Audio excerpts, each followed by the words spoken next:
বসন্তকাল আসলে পরে গাছগাছালির মজা। সবাই মিলে উড়িয়ে দিল কিশলয়ের ধ্বজা। সেজে গুজে চলল সবাই উৎসবে যোগ দিতে। শিমুল পলাশ সবার মাথায় টুকটুকে লাল ফিতে। কৃষ্ণচূড়ার আগুন রঙের ওড়না চুড়িদার, রাধাচূড়ার মতন আছে স্বর্ণকুড়ি কার।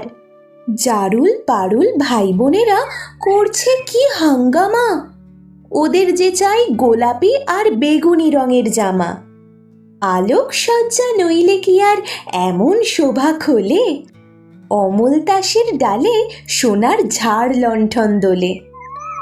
মুখ লুকিয়ে শুকিয়েছিল মাদার গাছের ডাল, দক্ষিণ হাওয়ার খবর পেয়ে সাজলো লালে লাল। ভিনদেশি এক অতীত এলো শাকিন মাদুরাই, নামখানি তার ছায়া তরু, রূপের সীমা নাই। রুদ্রপলাশ নামটি বড্ড কঠিন এবং ভারী, কমলা রঙের পাগড়ি তাহার কেমন মনোহারী। এমনিতর নানান সাজে সেজে সকল গাছ সবাই মিলে করল শুরু মহোৎসবের নাচ। নাচে গানে খুশির টানে উঠল সবাই মেতে।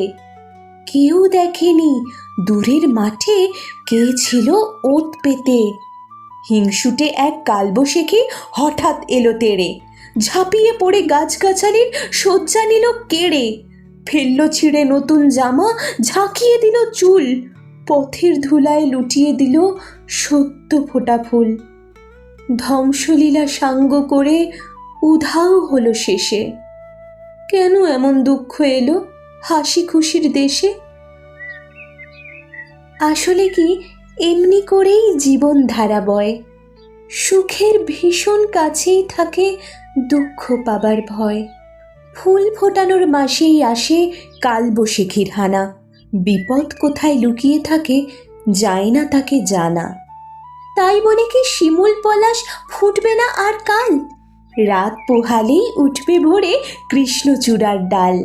হিংসুটে ঝড় আজকে যাদের হাত পা দিল ভেঙে, কালকে তারাই নতুন রঙে উঠবে আবার রেঙে।